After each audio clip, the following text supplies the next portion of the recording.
Welcome everyone, you're listening to Punchline, the show that brings you poetry and perspective for the young and the young at heart. I'm your host, Hannah Flores the Poet. Now let's get started.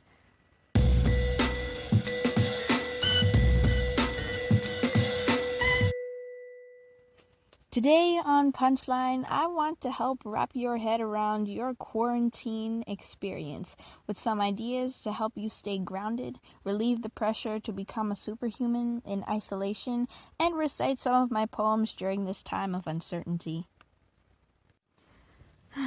Like me, many of you are quaranteens, or adolescents in self-isolation. We're learning and working from home and trying to get used to this new normal. With all the tragic things that are happening in the world as a result of the coronavirus, now might seem like a pretty unusual time to talk about being positive. Well, staying positive is a core ingredient in the recipe of successful coping in a crisis.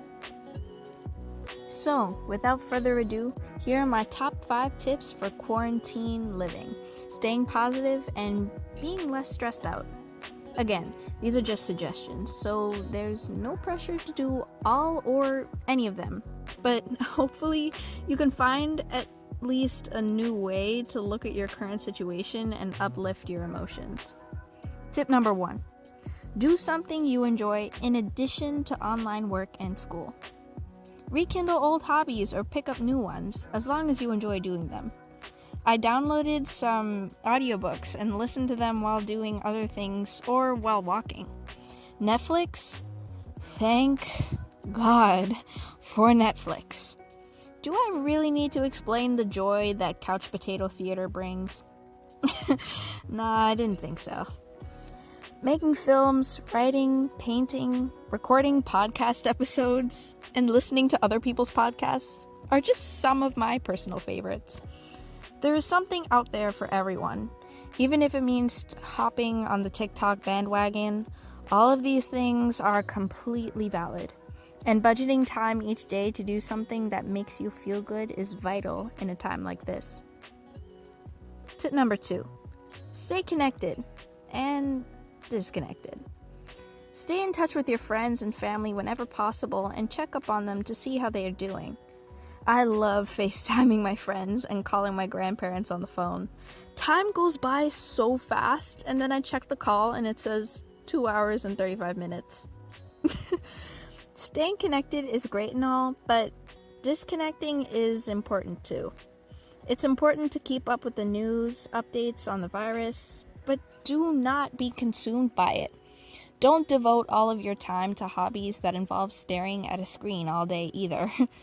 Not only is a change of scenery beneficial to your mental health, it will give your eyes and brain the much needed rest that they deserve. Tip number 3, stay active. Just about every morning, I try to start my day with doing something to get my blood flowing and make me feel more awake. Personally, I enjoy running, but it doesn't have to be a grueling workout. Make it fun. Don't be afraid to leave your house every now and then and go for a short walk outside just to take in the fresh air. I love listening to Khalid, Party Next Door, Normani, you name it, while running. I could play those songs over and over again for hours. Sometimes I'll just put my music on blast and have my own dance session. And I keep my yoga mat rolled up next to my bed, so every morning I get a gentle reminder to start my day right. Staying active and at least sitting outside on your porch is scientifically proven to improve your memory, decision-making skills, and uplift your mood. Tip number 4, switch things up when you can. It's great to get some sort of structure into your day that at least is a basic routine. But this can get pretty stale quickly. Maybe you do something active once every morning. I switch up my workouts like traffic lights. Monday, Wednesday, Friday could be leg day. Saturday could be yoga, and maybe Sundays are reserved for walks outside. A couple weeks ago, I made my mom some banana almond pancakes for her quarantine birthday, and they were so good and still healthy. Now I can't stop making them. They're easy to make too.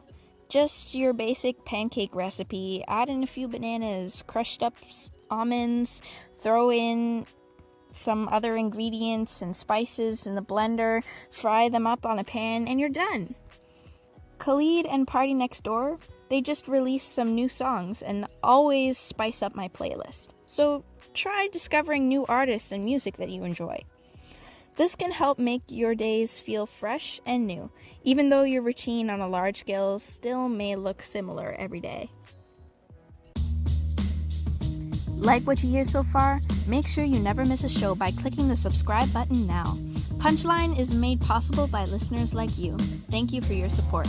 Now, back to the show. Now for my final and probably most important tip. Here's tip number 5. Stay hopeful. Even during lockdown, you still have many small moments to savor. A good playlist, the feeling of a nice shower. When you stop to take in these moments rather than just let them rush by on autopilot, you're giving your brain a chance to relax and calm down. Look for the good in others. These types of crises can bring out both the worst and the best in human nature. I like to think that the best in human nature is rising to the COVID-19 challenge. Philanthropists are donating money towards research. Doctors and medical staff are working overtime to help sick patients. Even my own mom goes out to buy groceries for my house and for my grandparents. Superheroes are everywhere, trust me. Here's one of my personal favorite stories. The federal government has invested in purchasing nearly 1 million portable COVID-19 test kits from Spartan Bioscience, a biotech firm led by a University of Toronto grad. The revolutionary test cube is a small box-like device that collects and analyzes DNA without the need to send it to a lab, allowing results to come in under 30 minutes. This is an absolute game changer. Spartan Bioscience is bringing portable testing to remote locations across Canada and ultimately around the world, with its first shipment coming in these next few weeks. So, when we tune into these positive and pro-social aspects of the crisis, we are united in hope.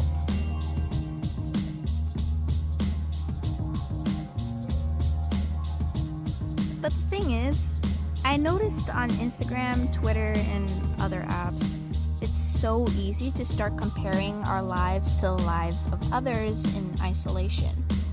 People posting meals they're making and things that they've been up to. These are great and all, but some of us have invented this stigma within ourselves that we have to make the most of this pandemic. But here's the truth. It's okay to not be superhuman. I don't know if you've allowed yourself to admit that today, or yesterday, or last week, or last month, but if you haven't, I hope you take a few seconds right now, maybe just 5 seconds. Stop what you're doing and take a deep breath or two. It's okay to not have all of this figured out. It's okay to somehow feel both productive, lazy, both extra, and introverted, like me. It's okay to feel this need to make the most of these days while nothing is really predictable. Forgive yourself for the ways you make mistakes during these days. It's inevitable, and the sooner you realize that you won't be superhuman during these times, the more relaxed you can be. You just feel comfortable being yourself. As we adapt, we won't be perfect, and that's okay.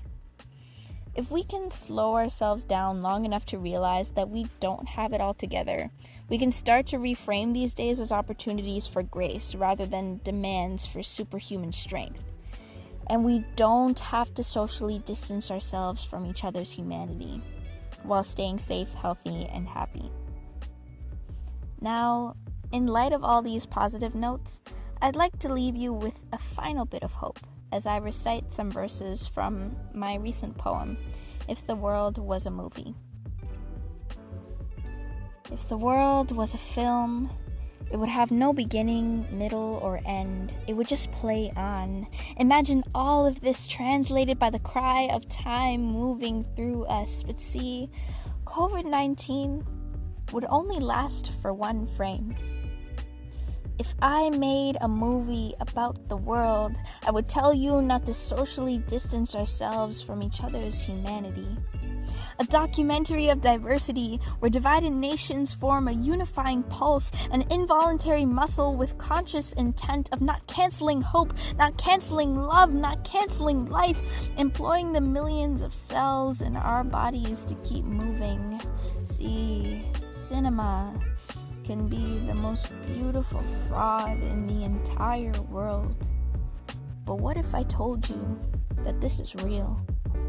What if I made a movie about the world, my beloved home, where the extras avoiding cracks in the sidewalks become the stars, beacons of light in falls of Broadway darkness, where we are the movie.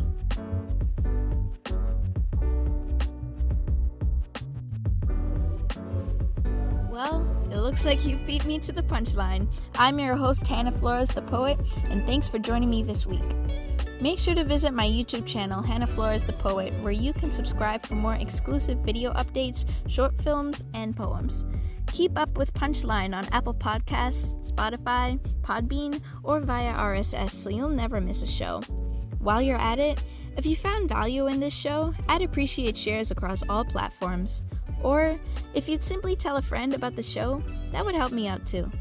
If you like this show, you might want to check out my Twitter, @HannahThePoet1, or my Instagram, @HannahFloresThePoet, for more information, and drop in some things you want me to discuss in the future.